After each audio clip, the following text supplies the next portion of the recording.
बच्चों आज हम सीखने वाले हैं एक्सरसाइज 7.2 का क्वेश्चन नंबर 5। बहुत ही इंपॉर्टेंट क्वेश्चन है। क्या कह रहा है? वह अनुपात ज्ञात कीजिए जिसमें बिंदु A 1-5 और B 4-5 को मिलाने वाला रेखाखंड x अक्ष से विभाजित होता है। इस विभाजन बिंदु के निर्देशांक भी ज्ञात कीजिए, कोऑर्डिनेट भी फाइंड करने। तो यहाँ पर ग्राफ पेपर भी बना हुआ है, तो थोड़ा सा इसको हम विजुअलाइज करेंगे कि ये कैसा जो होगा करके, ठीक है। तो मतलब ग्राफ पेपर से हमको समझ में आएगा क्वेश्चन कह क्या रहा है। आपको ग्राफ पेपर बनाने की ज़रूरत नहीं है एग्जाम में, ठीक है ना। वहाँ ग्राफ का क्वेश्चन है, ये आपको समझाने के लिए सिर्फ यहाँ पर मैं इस चीज़ को बता रहा हूँ। आप डायरेक्ट भी इसको कर सकते हैं। देखिए एक पहला बिंदु A है 1-5, तो 1-5 कहाँ पर होगा? देखिए x 1 यहाँ पर है और y 5 कहाँ है? यहाँ पर है। तो 1-5 कहाँ पर होगा? मेरा बिंदु ये वाला बिंदु है, ये बिंदु है मेरा 1-5, ठीक है। माना है बिंदु का नाम क्या है? A है। A ऑलरेडी लिखाई हुआ है, मान्य नहीं है, इसमें दिया ही है, ठीक है। B क्या है? 4-5। 4-5 कहाँ पर होगा? देखिए x 4 कहाँ पर है? यहाँ पर, ठीक है। y 5 कहाँ पर है? यहाँ पर। तो इसकी सीध देखो, यहाँ 4 और यहाँ 5, तो कहाँ पर आ रहा है? ये आ रहा है, ठीक है। ये 4 हो गया, ये 5 हो गया, ठीक है। तो ये बिंदु मेरा क्या है बच्चों? B हो गया 4-5। तो प्रश्न क्या कह रहा है कि इन बिंदुओं को मिलाने वाला रेखाखंड। अब जब मैं इन बिंदुओं को मिलाऊंगा तो कैसे मिलाऊंगा? A से B को मिलाऊंगा या B से A को मिला दूंगा, ठीक है। ये बिंदुओं को मिला देना है आपको ऐसे। सॉरी थोड़ा सा इधर को चला गया है, ठीक है, थोड़ा सा इधर को चला गया है। आपको समझना है बात को एक्चुअली में क्या है, ठीक। तो अब ये लाइन जब हम मिला रहे हैं तो ये लाइन जो है वो किसको काटते हुए जा रही है बच्चों? एक्स अक्ष को। देखो इसको हम क्या बोलते हैं? एक्स अक्ष बोलते हैं, ये वाली लाइन को, जो क्षैतिज रेखा है, ठीक है। तो ये इस बिंदु पर काट रहा है इसको है। तो यही पूछ रहा है, देखो ये वह अनुपात ज्ञात कीजिए जिसमें बिंदु 1-5 और B 4-5 को मिलाने वाला रेखाखंड x अक्ष से विभाजित होता है, ठीक है। तो ये इसका देखो माना यहाँ पर ये कहाँ पर विभाजित होता है? बिंदु P ये है माना, ठीक है। तो ये अनुपात हमको पता करना है इसका और इसका। यानी कि मैं क्या करूँगा? PA निकालूंगा, P से लेके A तक की दूरी, ठीक है। और क्या निकालूंगा? P से लेके B तक की दूरी, ठीक है। अब इनका अनुपात क्या हो जाएगा? PA/PB। समझ में आ गई बात? अब माना इस अनुपात को हम क्या मान लेते हैं? जब इस टाइप के प्रश्न करते हैं अनुपात ज्ञात करने वाला, तो हम क्या मानते हैं बच्चों? K/1। देख लो इसको K/1 कर देंगे, ठीक है। अब ये जो बिंदु की जो विशेषता होती है वो क्या विशेषता होती है बच्चों? पता है? क्योंकि x अक्ष को काट रहा है ना, तो x अक्ष पर कोई भी बिंदु किस रूप का होता है? x अक्ष पर क्या चीज 0 होती है? y 0 होता है, ठीक है। x अक्ष पर y 0 होता है। यहां पर माना मैं इसके निर्देशांक लिखता हूं इस बिंदु के, तो क्या लिखूंगा? 4 0 लिखूंगा, नहीं लिखूंगा? इस बिंदु के निर्देशांक लिखने हैं तो मैं क्या लिखूंगा? 3 0। यानी कि x अक्ष पर यदि कोई भी बिंदु होगा तो उसका y निर्देशांक 0 होता है। समझ में आ रही बात? अब x निर्देशांक क्या है माना मुझे नहीं पता है, ठीक है, मुझे नहीं पता है, ठीक है। इस बिंदु के निर्देशांक में क्या मानूंगा फिर? x 0। समझ में आ रही बात? x तो कुछ होगा जो मुझे निकालना है, लेकिन y क्या होगा? 0 होगा। भुज x होगा और कोटि क्या होगी? 0 होगी।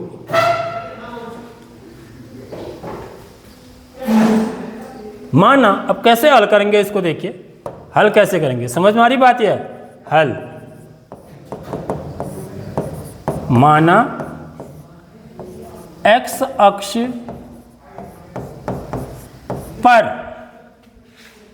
बिंदु P, ठीक है, जिसके निर्देशांक की क्या होंगे? x0। देख लो, माना x अक्ष पर बिंदु P बिंदुओं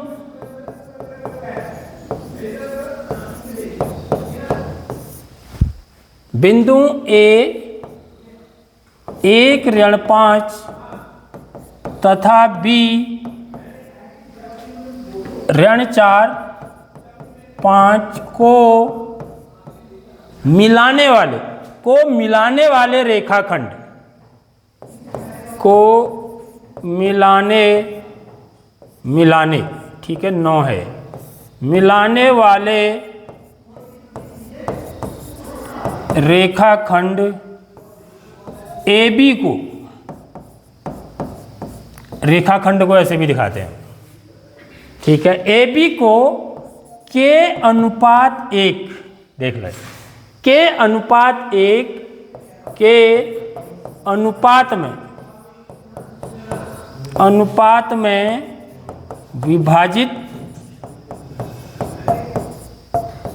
करता है, ठीक है। तो मैंने आपको ग्राफ से समझाया। आप कैसे करेंगे इसको बच्चों? आप ऐसे करेंगे, आप 2 पॉइंट लेंगे, एक पॉइंट A, एक पॉइंट B। A के निर्देशांक क्या है? 1-5। B के निर्देशांक क्या है? -4-5। और एक बिंदु यहां पर P होगा कहीं पर, ठीक है, P, देखो ये, इसके निर्देशांक क्या होंगे? x0 होंगे, ठीक है, जो कि इसको किस अनुपात में विभाजित कर रहा होगा? यह अनुपात मेरा K होगा और यह अनुपात क्या होगा बच्चों? 1 होगा, K/1। आगे बात समझ में। अब यहां पर हम क्या लगाएंगे? विभाजन सूत्र। हमने 2 सूत्र पढ़े इस चैप्टर में, बस, एक दूरी सूत्र और दूसरा विभाजन सूत्र। अब विभाजन सूत्र हमसे क्या कहता है, यह भी समझ लो। विभाजन सूत्र यह कहता है कि यदि मेरे पास 2 बिंदु हैं, A x1 y1 इसके निर्देशांक हैं और दूसरा बिंदु B इसके निर्देशांक x2 y2 हैं, इन दोनों को मिलाने वाला जो रेखाखंड होगा बिंदु A और B को, इस रेखाखंड पर आंतरिक रूप से, इसको आंतरिक रूप से कहते हैं, अंदर से एक बिंदु P, ठीक है, इस रेखाखंड को यदि m1 अनुपात m2 के अनुपात में विभाजित करता है, ठीक है, और इसके निर्देशांक क्या है? माना xy है, तो x बराबर क्या होता है बच्चों? ये इसका जो पहला निर्देशांक होगा वो किसके बराबर होगा? m1 x2 धन m2 x1 बट्टे m1 धन m2। समझ में आ गई नहीं आई बात? और y बराबर क्या होता है? y बराबर क्या होता है? m1 y2। देखो m1 लिखूंगा तो यहाँ 2 आएगा, याद करने का तरीका यह है। एक है 12 m1 y2 धन m2 y1, m2 होगा तो यहाँ y1 आएगा। देखो यहाँ 1 है तो 2 आएगा, यहाँ 2 है तो 1 आएगा, बट्टे m1 धन m2। तो ये इस प्रकार से हम क्या करते हैं बच्चों? निर्देशांक निकालते हैं। किसके? इस बिंदु P के, ठीक है, क्योंकि इसी के निर्देशांक क्या है? xy है। यहां पर निर्देशांक xy नहीं है, क्या है? x0 है। तो और भी आसान हो गया मामला हमारे लिए। क्यों हो गया मामला? देख लो,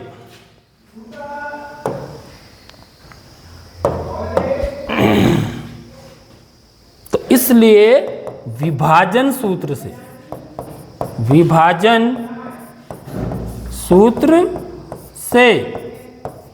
मैं क्या निकालू बच्चों? इसका y निर्देशांक 0 है ना, समझ रहे हो बात?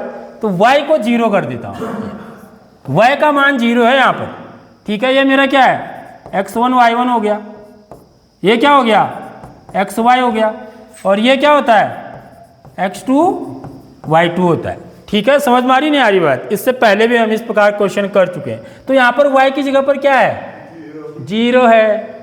तो मेरा विभाजन सूत्र y कैसे निकालते हैं, ऐसे निकालते हैं, ठीक है। तो y बराबर क्या होता है, y बराबर होता है m1 y2 धन m2 y1 बटे m1 धन m2, ठीक है। यहाँ पर इस क्वेश्चन की यदि बात करें तो यहाँ पर m1 की जगह पर क्या है मेरा, k है। देखो पहला अनुपात k है, m2 बराबर क्या मान लिया मैंने, 1। मैंने पहले ही मान लिया कि k अनुपात 1।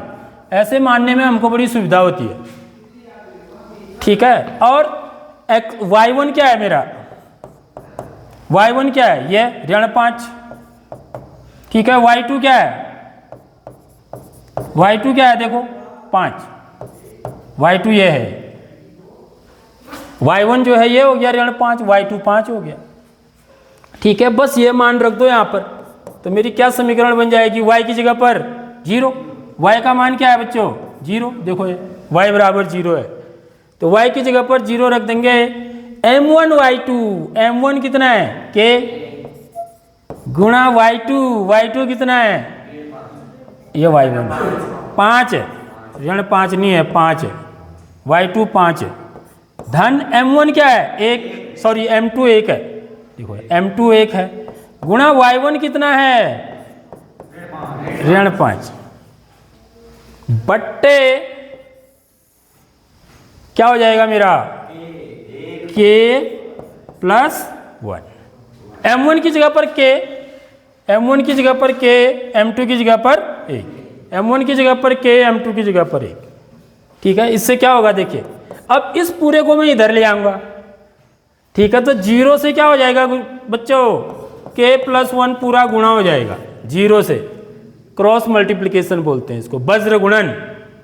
ये क्या हो जाएगा, 5k ऋण 5, 5 को k से गुणा करेंगे 5k आएगा, 1 को ऋण 5 से गुणा करेंगे ऋण 5 आएगा। ये तो पूरा 0 इससे गुणा होगा तो क्या कर देगा इसको पूरे को 0, ये तो पूरा 0 हो जाएगा, बराबर 5k ऋण 5, ठीक है। अब देखिए 5 को इधर ले आता हूं मैं, 5 बराबर 5k हो जाएगा, होगा नहीं होगा? इसको इस पक्ष में लाएंगे तो इसका चिन्ह क्या हो जाएगा, धन, और यहाँ से k बराबर क्या आ जाएगा, k बराबर निकालूंगा तो ये 5 यहाँ भाग में चला जाएगा, 5 बट्टे 5 बराबर k, तो 5 का भाग 5 में कितनी बार गया, 1 बार, तो k का मान कितना आ गया, 1 आ गया, k बराबर 1। तो यहाँ पर कर देता हूँ मैं इससे आगे की बात, तो यहाँ से k बराबर क्या आ गया बच्चों, 1। आगे बात समझ में? तो अभीष्ट अनुपात क्या हुआ फिर, इसलिए अभीष्ट अनुपात क्या माना है मैंने, k अनुपात 1, तो 1 अनुपात 1 हो गए। 1 अनुपात 1 का मतलब क्या है कि यदि आप ये दूरी निकालोगे और ये दूरी निकालोगे तो दोनों कैसे आएंगे, बिल्कुल बराबर आएंगे, तभी तो अनुपात 1 आ रहा है ना। यदि ये 10 सेंटीमीटर आ रहा है माना, तो ये भी 10 सेंटीमीटर होगा, तो 10 सेंटीमीटर का 10 सेंटीमीटर के साथ अनुपात क्या हो जाएगा, 1 अनुपात 1। 10 से 10 कितनी बार किससे कटेगा, 1 से कटेगा, ठीक।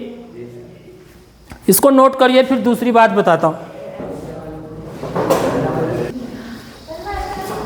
अब देखिए बच्चों, इसमें जो अगली चीज पूछ रहा है वो क्या पूछ रहा है, विभाजन बिंदु की, इस विभाजन बिंदु के निर्देशांक भी ज्ञात करो बोल रहा है। तो विभाजन बिंदु के निर्देशांक हम कैसे निकालेंगे, बड़ा सिंपल सी बात है।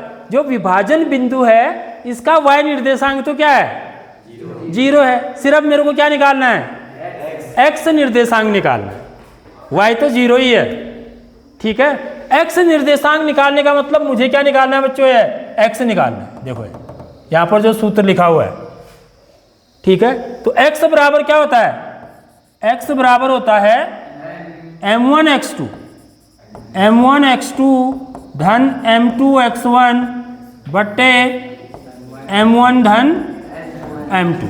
ठीक है, तो m1 क्या है मेरा, m1 की जगह पर तो k है, देखो m1 की जगह पर क्या है k, गुणा x2, देखो यहाँ पर थोड़ा सा, यहाँ आप जो मैंने अभी डायग्राम बनाया था ये देख लो आप, x2, x1 क्या है 1, x2 क्या है ऋण 4। ठीक है, जो पहला वाला होगा वो x1 वो x2 होंगे, पहला वाला निर्देशांक, ये x1 ये x2। ठीक, तो x1 कितना है, x2 कितना है ऋण 4, धन m2 कितना है 1, दूसरा अनुपात 1 है मेरा। ठीक है, m1 की जगह पर k है, m2 की जगह पर 1 है, गुणा x1 कितना है 1 बट्टे k प्लस 1। अब मैं k का मान भी निकाल चुका हूं बच्चों, यहाँ पर k का मान कितना है 1, k बराबर 1 निकाल चुके हैं हम, तो यहाँ पर मैं k की जगह पर 1 रख दूंगा, 1 गुणा ऋण 4 मैंने पहले ही रख देना था वैसे यहाँ पर, धन 1 गुणा 1 बट्टे 1 धन 1, तो ये कितना आ जाएगा 1 गुणा ऋण 4 धन 1 बट्टे पूरे के बट्टे 2, तो ये कितना आ गया बच्चों ऋण 4 धन 1 कितना हुआ ऋण 3 बट्टे 2, तो x मेरा ऋण 3 बट्टे 2 आ गया। ठीक है, तो इसलिए अब हम क्या लिखेंगे, यहां पर ही लिख देता हूं, यहां पर लिख देता हूं आंसर में लास्ट में, कौन से पेन से, ये वाली पेन से, ग्रीन कलर से। ठीक है, इसलिए इस बिंदु के निर्देशांक देखो ये, देखो ऋण 3 बट्टे 2 लगभग मेरा वहीं से जा रहा है ना, देखो ये ऋण 3 बट्टे 2 किसके बीच में होगा, यहाँ होगा, वैसे ऐसे जाना था एक्चुअली में ना, मैं थोड़ा सा अंदर से ले गया था, तो यह बिंदु जो है ना लगभग ऐसे जाना था, ऐसे सीधा ये होता। ठीक है, तो ये इधर आता करीब, ऋण 3 बट्टे 2 का मतलब हुआ ऋण 1.5। समझ रहे हो बात, लगभग चित्र सही बन रहा है ना। देखो ऋण 1 और ऋण 2 के बीच से जाएगा, यदि मैं स्केल से लाइन डालूंगा, क्योंकि मैंने हाथ से डाली है ना लाइन, यदि हम स्केल से लाइन डालेंगे तो यहीं से जाएगा, इसलिए यहाँ पर क्या लिखेंगे, विभाजन बिंदु के निर्देशांक, विभाजन बिंदु के निर्देशांक क्या होंगे बच्चों, x निर्देशांक क्या आया ऋण 3 बट्टे 2 और y निर्देशांक क्या है 0, ऋण 3 बट्टे 2 0 है।